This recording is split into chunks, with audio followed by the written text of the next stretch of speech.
Welcome to the Smarter Sales Show, your weekly tech and, oh my gosh, I'm going to start my own thing again. Welcome to the Smarter Sales Show, your weekly tech tips and technique tune-ups with a special focus on virtual selling so that you can sell more and stress less. I'm Merritt Khan, your sales technique expert, and my co-host Julie Holmes, your sales tech guru. Today we are joined by a special guest expert, the author of Sales Differentiation, actually just one of two books that he authored on the topic of sales differentiation. And we've been talking about that theme for the last couple of episodes. Every month we'll take on a new theme, a 4-pack of different topics all about sales to help you stand out, sell more, stress less, especially when it comes to virtual selling. So I want to just cut to the chase and introduce this amazing expert to you. His name is Lee Salz. Say hi, Lee. Hello, everyone. Let me tell you just a little bit about this guy. I'm really excited about this conversation today because I've known Lee for probably, a decade? Yeah. And let me just tell you, when companies are really concerned, they're not winning the deals that they should be at the prices that they want, organizations, executives, they call Lee Salz, okay? He is a sales management strategist known across the globe. No joke. He's the real deal, okay? He's written not one book, but 2 books on sales differentiation, and those are only just a couple of books in the lineup of books that he has authored. Every one of them is really a good blend of process, things that you can put into action right away, but creative ideas and stories that make it really easy to read. He is absolutely fantastic. I am really proud to be able to say that in my 20 plus years of being in business, Lee Salz is one of the most upstanding guys I have ever had the privilege to do any work with. We've worked together on several projects, and I would just go so far to say, Lee, as of all the people that I've met in my more than 20 years on the planet, he's one of the good guys, smart as can be. And I'm going to stop talking because I can go on and on about how he's been featured in the Wall Street Journal and CNN and New York Times and MSNBC and ABC News and oh my gosh, I could go on and on and on and on. But I'm just going to let you listen for yourself for all of the amazing nuggets of brilliance you are going to get from this conversation today. So, Merritt, are you saying of all the people you've met in this world, I'm definitely one of them? Yeah, you're different. You're different. So my wife says. And Lee, I know that you've listened to some episodes of our show. We always love when our guests come prepared. So you know that we're really all about supporting salespeople, not just in what they say, but also in cool technology that helps them stand out. We really cater to people who some people may never call themselves sales professionals. They are experts at what they do. And so they're really in a position to use their expertise to stand out. And other people, they know that they're in sales and they're, struggling. Like, how do I stand out in this sea of sameness, especially now that everything's really kind of changed. Yeah. So right out of the gate, let's just start with, why are you the best person to talk about sales differentiation? Oh, well, that's easy because I'm the best sales consultant in the world. Oh, wait, what? Are you laughing at me? What? Wait, you're laughing at me? No. You asked me why I'm qualified to write about near this. You. What's We're that? laughing virtually in your general direction. Okay. Well, I think your listeners may want to turn their video off right now because what did he just say? He's the best sales consultant in the world? And if you're thinking that, here's my question for you. Why do you think your prospects and clients feel any differently about you than you feel about me at this moment when you come marching in saying my company, my product, my services are the best? They don't, right? They feel exactly the same way about you that you feel about me right now.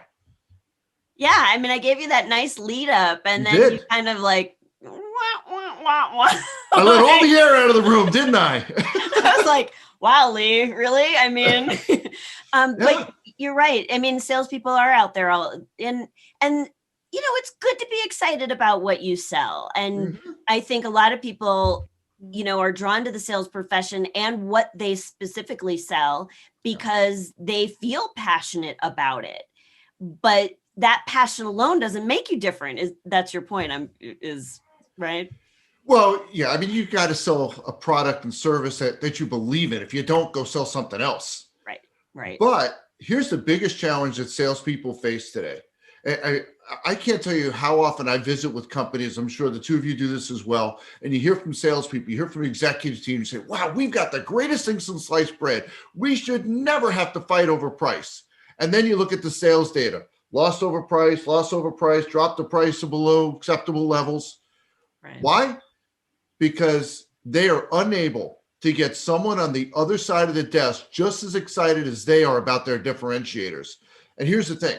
If you can't get that person just as excited as you are about those differentiators, you may as well not have them, because you know what the only conversation you're going to have is price. That's it. Yeah. And we don't think enough about that. We introspectively say, boy, my company's great. We've got this wonderful technology. Now, how do we cross over and get that other person to see what we see? It's not easy. Do you think there's a possibility that a lot of times they don't even actually understand what it is that differentiates them, or what they think that differentiates them isn't really what differentiates them? Yeah, you remind me of a story. So I did a sales differentiation program with a fitness manufacturer. And we went through this exercise and we talked about their differentiators. And I said, well, share one with me. And they said, well, we're USA manufactured. And I said, great. And why does that matter to someone you're selling to? And they said, buy American, the USA brand, altruism. I said, okay, well, tell me more. And they said, well, our competitors are mostly in China. I said, okay. And so when you order equipment from China, can you have it here next day, next week? Oh, no. It's at least 3 months, sometimes as long as 6 months. Interesting. So USA manufactured, yes, I get the altruistic part. And you know what? If you come across someone and that's really important to them, that's the conversation to have. But the stronger conversation is, if you want your equipment in the next week or 2 weeks, you need to buy from a company that manufactures the equipment in the United States. And by the way, there aren't that many of them. Most of them are doing this overseas, and it doesn't come in an envelope. It comes by ship, which is why it takes so long. And so, Julie, you bring up a great point. A lot of times we find we don't have enough clarity on what our differentiators are. And if we don't have that clarity, there's no way someone on the other side of the desk is going to get it. I tell people all the time, they say, what's the biggest mistake you find with sales differentiation? You know what that is? We just toss out differentiators and we leave it to the person on the other side of the desk to figure out why that matters to them. We're the biggest. We're the smallest. We're niche. We're a USA manufacturer. And we just toss out these expressions and we think someone on the other side of the desk is going to see just as much value in that as we do. And if we do that, one of two really bad things happens. They either never figure it out, or they give it a meaning that's not going to help your deal. Yeah. I'll give you another example. Okay. I live in Minnesota. And Minnesota's got a lot of screwiness to it, including our climate, which right now, today, when I went to the gym, not the wind chill, the temperature was minus 17 degrees. I Redefines cold. I wouldn't drive to the gym. I would drive to the airport. Yeah. There you go. Yeah, someplace warm, please. Yes, anywhere. Okay, so Minnesota has all this screwiness. And one of the really odd things about Minnesota is, in just about every county, every homeowner and every business contracts for their own trash removal. And I'm sure it's not that way where you live, right? That's done by the city. Yeah. So on Wednesday mornings, there's a parade of garbage trucks coming down my street representing every hauler you can imagine. And each one of them doing seemingly the same thing. Truck pulls up to the home, arm extends out, grabs the can, lifts it up, dumps the contents into the truck. Truck drives away, and you get an invoice at the end of the month. And the CEO of one of these companies reaches out to me and says, Lee, I believe we have meaningful value. I believe that we're different. I believe we shouldn't have to fight over price. And I believe that my salespeople are ineffective at positioning that meaningful value. Mm-hmm. And I was intrigued because I see this every Wednesday morning. I've got a home office and I see the parade every Wednesday and it all looks the same to me. But you know what? He was right on all counts. They did have meaningful differentiators. But their salespeople, not only didn't they see them, they didn't know how to have the conversation about them. And one of their differentiators is they have this garbage truck, this truck that follows the garbage truck and cleans your garbage cans twice a year. And they're the only ones in Minnesota that have it. Isn't that cool? That's awesome. Right? Yeah. But their salespeople never got to have the conversation about that differentiator because most homeowners, just like me, say, okay, it all looks the same. The only conversation I want to have is price. Save me a nickel, I'll switch to you. Right. So we developed what I call a positioning question, which is an open-ended question, non-yes, no, that maps back to one of your differentiators, designed to help people think differently about the solutions they have or could have. Okay. And this was a question that they were to ask right after they introduced themselves to the homeowner. So first thing that comes out of their mouth is, when's the last time you had your garbage cans cleaned? Because we know they never have unless they did it themselves. And if you've ever had the privilege of cleaning your garbage cans, you know how miserable that is. Yes, especially in -17. Jeez. No kidding. And think about what we did there. Right in that moment, we helped someone think differently about something as simple as trash, not because of something we said, but rather a question that we asked. Yeah, why isn't someone cleaning my garbage cans? And so often salespeople rely just on perception type questions, pain questions, challenge questions. And if we relied on those, if we asked a question like, what are 3 things you'd like to have that you don't have today? No one would say, I'd love it if someone cleaned my garbage cans because you don't know it exists. Right. And that's why we need these positioning questions. God, that's so smart because what we think differentiates us doesn't matter at all. It's really only important what they think. And Absolutely. If we, just come out with this laundry list of features and benefits that we think should be important to them, but that aren't important to them, or that they don't even know they should ask for in the first place, then our differentiators aren't differentiating us. Exactly. And the mistake that we make is, I know, Merritt, you've got a son, I've got 3 kids. Do your kids like to be lectured? Oh, my son hangs on my every word. Yeah. I'm sure. Oh, just like my 3, right? And I'm sure neither of you like to be lectured either. But that's what we like to do. We like to come in and lecture buyers on all the things that they're doing wrong and what a better alternative would be. And it backfires. We have to lead them down the path and help them to see what we see. And the way we do that is with questioning. And a great parallel is if you think about a court setting, if you've been to court or you watch court television or Law and Order, which is my favorite show, attorneys don't testify, right?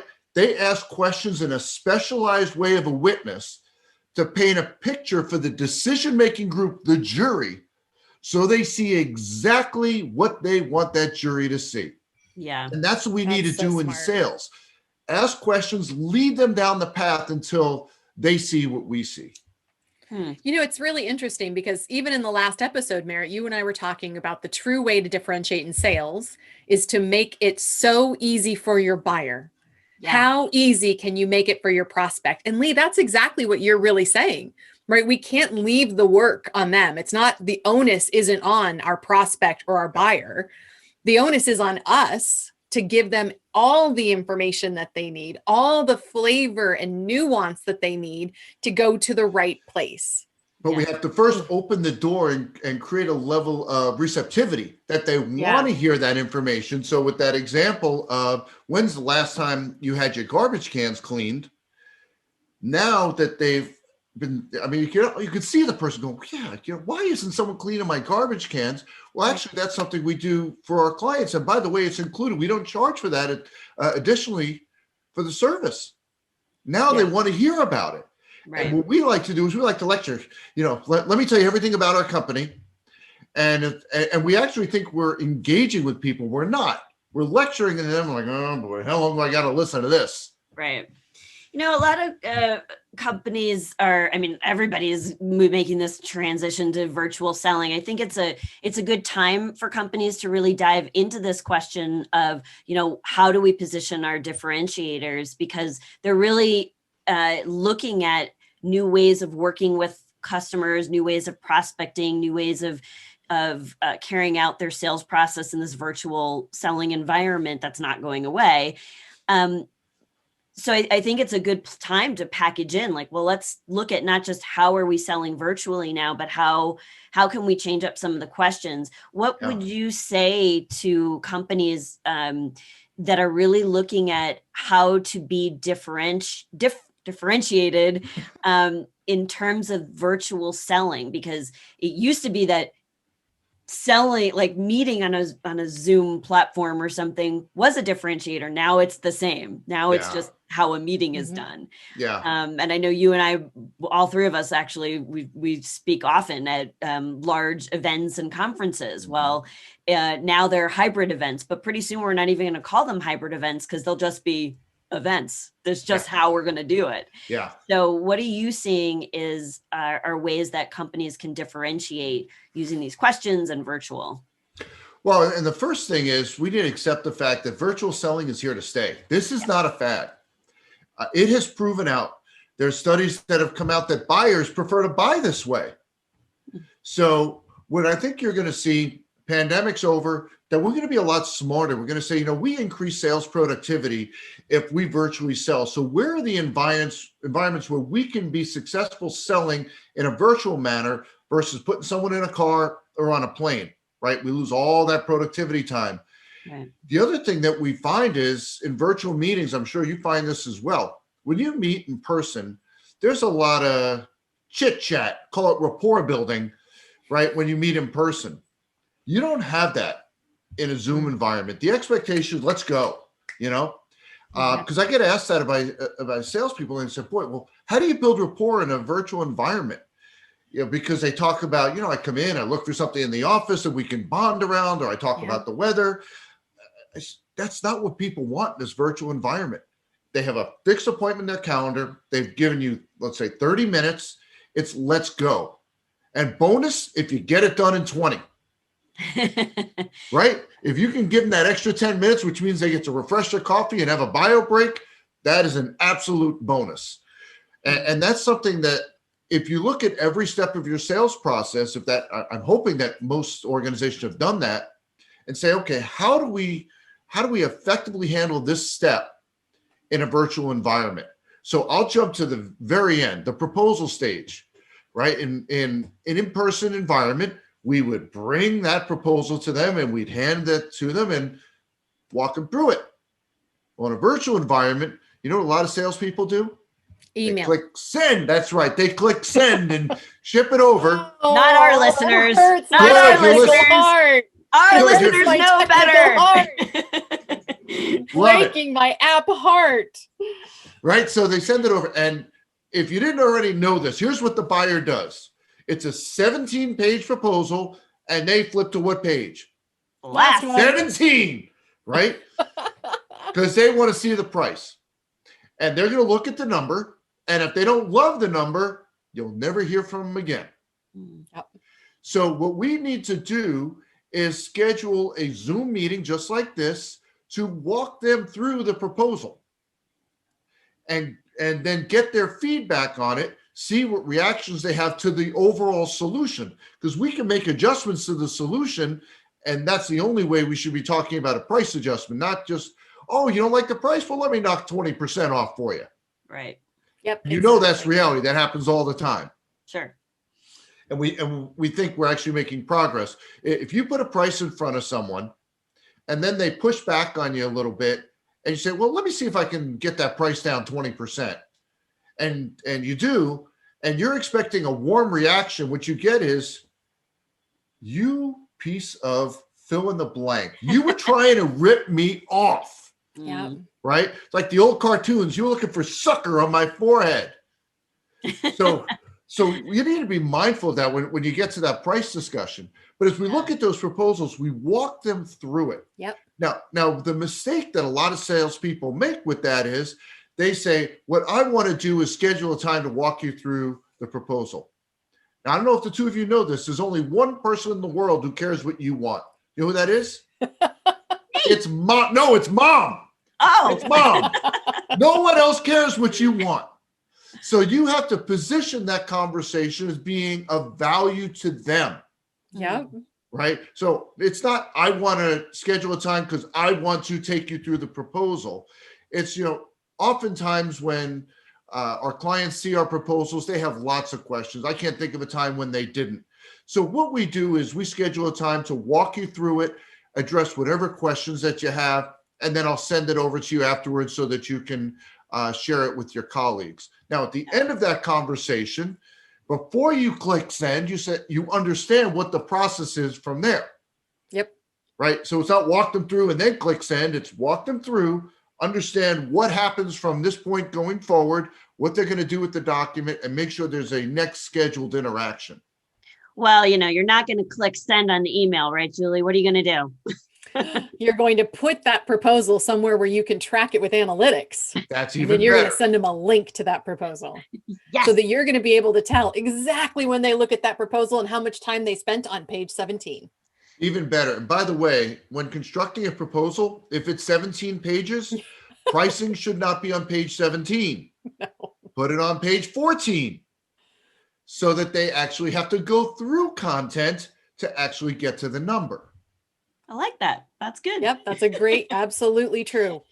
Can you just say a little bit more about the building, the relationship part in the beginning? I get how differentiating on the proposal aspect, but I think a lot of people are struggling because they know how to read the room, they know how to read body language and do all of those things in person, but it's so different on Zoom. How do you see it done well? So are we talking about a presentation or a discovery meeting? Just a discovery meeting. Okay, discovery meeting. So first question, once you get into that room, if you don't know 100% the answer to it, is what was it that I said that led you to take a meeting with me today? Yeah. The answer to that charts the course for the whole discovery meeting. Yeah, I can see that. And that really is a different way of starting a meeting because the prospect, to your point earlier, is expecting you to just start with the dog and pony show because that's what everybody else is doing. Absolutely. Absolutely. Then the second question, again, here's what salespeople like to do. They like to say, what I want to do today, Merritt, is X, Y, and Z. What I've just conveyed to you in the first few seconds of our meeting is it's all about me and my commission check. Right. Right. And we've been taught this sales best practice. You set an agenda for that discovery meeting. No. You propose an agenda. Merritt, for this to be a great use of your time today, what is it you want to make sure we talk about? Yeah, that's good. Refreshing, right? Yeah. Yeah. It just feels good when you say it. Yeah, like it sets that. a different tone. Yeah. And this is all about, we talk about differentiating. The reality is the differentiating of what you have, the product, the service, technology, every day, those get narrower and narrower and more blurry. So we also have to look at differentiating how we sell and look at every touch point, every interaction we have, and challenge ourselves with this question. What is it that I can do different than the competition that my buyers will find meaningful? So it's not different for the sake of different. It's meaningful differentiation. And there is a difference between that. There's a video series I do called the Sales Differentiation Minute. And I opened this one episode and I'm wearing my wife's beach hat. It's different. And I asked the viewers, I said, do you find value in me wearing my wife's beach hat? And of course they say no, and I toss it away. Right? We have to think of every touch point, every interaction from the initial outreach, the discovery meeting, the presentation, the proposal delivery, all the way through customer service, account management, and ask ourselves that fundamental question. What is it we can do different than the competition that our buyers will find meaningful? And I'm working with a CFO group. And one of the things that they do is in the discovery phase, they do a complementary diagnostic analysis. So they analyze the business. So they're making an investment in the relationship before anyone puts dollars on the barrel. Mm-hmm. And whether they contract with this firm or not, that business owner gets value from that tool. And so that's what we talk about. It's meaningful value. The competitors don't do it. And wow, this is really cool. If this is how they work with me before I'm a client, you can only imagine what it would be like once I've signed on the dotted line. Yeah, that's really important. I like that as a strategy. I'm sure a lot of our listeners can apply that to their own business. One of the other things, I know we're getting to the end of our time today. I could talk to you about this forever. But you do mention in your book the 19 powerful strategies to win more deals at the prices you want. Can you leave us with your personal favorite, the one that you think above all the others is like, if you did nothing else from the whole book, which by the way, I've read cover to cover, it is excellent. Please go out and get this book. But what would you say? What's your favorite one? I'm going to actually give you one that's not in that book. Ooh, bonus. Bonus content. Bonus. We should have like a sound for that. There you go. That would be the sound. That would be the sound, Mary. You have that, and I have a dog toy. All right. There you go. Okay. So now imagine this. I don't care if it's a virtual meeting, an in-person meeting. You just had an outstanding meeting. And I mean the one where you position your differentiators. They loved them. They had problems that you can address every which way under the sun. You've got action items. They've got action items. I mean, it's so good you could taste this deal. And you come out of that meeting and you remember every minute of it like your favorite movie. What's your favorite movie? I'll give you mine. Caddyshack. I can go line by line of Caddyshack. Okay. It's that good. You remember every bit of it. And here's the flaw. Airplane. I was over and he was underdone. Picked the wrong week to quit. Okay, go ahead. Okay, now here's the flaw. We think they remember that meeting just as vividly as we do. It doesn't dawn on us that they had 6 other meetings that day, 125 emails, 16 voicemail messages, each one of them layering on top of that meeting, making everything that we've talked about a distant memory. So there's a strategy, I call it the recap email strategy. And you send this the same day as the meeting. And it has 5 components. The first one is called your objectives, meaning what they said they're trying to accomplish. The second section is how we, meaning us, can help. And that's where we talk about, again, remind them of those differentiators that they love so much. My to-do list, meaning the things I have to get done. Your to-do list, which are the things they said they need to get done. And next steps. If we've scheduled a next meeting, what have you. Now think about what we've done there. And by the way, this is a strategy that 99.999% of salespeople don't do. So when you talk about differentiating yourself, this meets that definition. They don't bother. They don't even think about it. And if you're in that small percentage that does that, think about what you've done. You demonstrate genuine interest in the account, because it does take a little time to put that together. You stand out from the competition, not just for what you're selling. You stand out as a salesperson across the board because you've invested the time to put that together.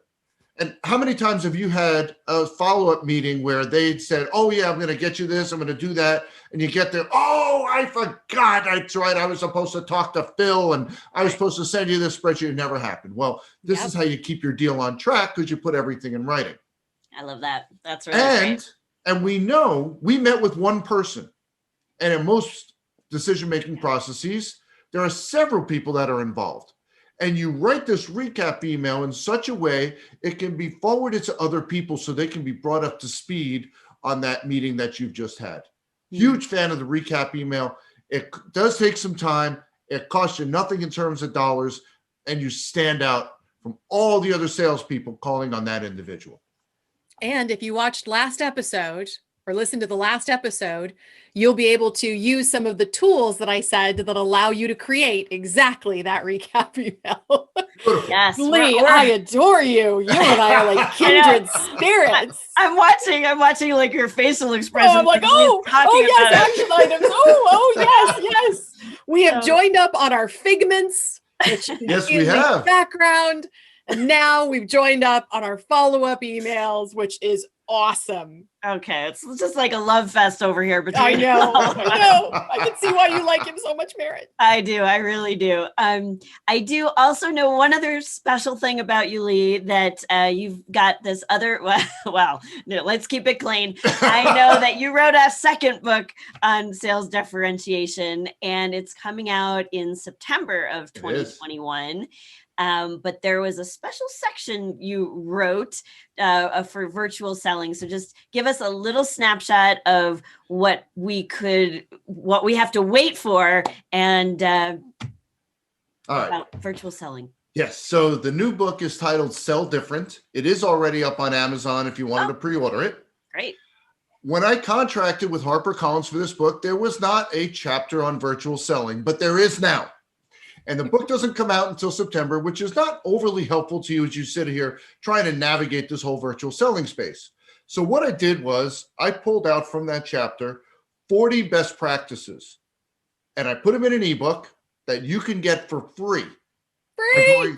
Yeah. We love free. We love free. Go to virtualsellingbestpractices.com, and you'll see you can grab that ebook right there. 40 ways that you can be differentiating yourself in a virtual selling environment, all best practices, things you can immediately put into practice today to win more deals at the prices you want. That awesome. Sounds to me like that's the challenge that we end with today, Merritt. What do you think? Yes, I definitely. Right. Here it is. Go get your free, capital FREE, free, no charge, nada, nothing. Go get that free ebook that Lee is generously sharing. So go get that free ebook and pick one, even just one of those strategies and implement it in the next week. Even just one will make a difference. Start there. That's your challenge. Merritt, get the clapper ready. I got one more. Okay. One more. Ready? Ready. Okay. So HarperCollins did this deal with Amazon. I was left out of it. I just found out on the back end. For the month of February, the Kindle version of Sales Differentiation is $1.99. They've lost their minds. Why would you take a best-selling book and do it for $1.99? But they have. It's for the month of February, so I'd grab it before it's gone. Well, that's a cheaper than a Starbucks, so make that magic happen. Right, exactly. So we will put a link to that special deal on the book as well as the ebook. That'll all be in the show notes if you're listening on a podcast. It'll be in the attachments where we have our special free resources page. And that page is going to take you to everything that you want. So all the resources that Julie has mentioned in the episode that she did specifically on tech differentiation, and all the resources that Lee has just generously shared, and the stuff that I'm loading up for the episode on technique differentiation, everything will be in one spot for you. So be sure to check the show notes or the attachments. So there you go. Yeah. Well, I don't know about everyone else. I know that I feel smarter on this show, and that I have learned some wonderful, cool tips. Thank you, Lee. I really appreciate all your generosity in sharing those with us. Well, thank you. I had a blast. And if you want to get even smarter in sales every week, please take a minute and go and subscribe to the Smarter Sales Show. You can subscribe to us on YouTube or your favorite podcast platform. And whether that's iTunes, Spotify, Sales Experts channel, any of those will do. And your 5-star reviews help other people to find the sales tech and technique they need to be successful, especially in this virtual selling world. And it helps others to meet cool expert guests like Lee Salz. Absolutely. We love that. We love when you share the show. We love your reviews. And if your company is planning a conference or virtual or live in person, we'd love to know a little bit more about how we might be able to help you. Let's see, I should probably say that differently. If you are struggling to create a conference that's really going to connect with your attendees, and you have got to do something different to capture their attention and enthusiasm, then you are definitely going to want to reach out to one of the three of us. I don't know if we can help you, but it definitely makes sense to give us a shout and let us see if we might be a match. Did I do good, Lee? How's that? That was perfect. Beautiful. I shed a tear. Thank you so much for your time. We can't thank you enough for sharing your expertise and your wisdom with us today. Thank you. Thank you so much for having me. And thank you all for watching the Smarter Sales Show. I'm Julie Holmes. And I'm Merritt Khan. See you soon.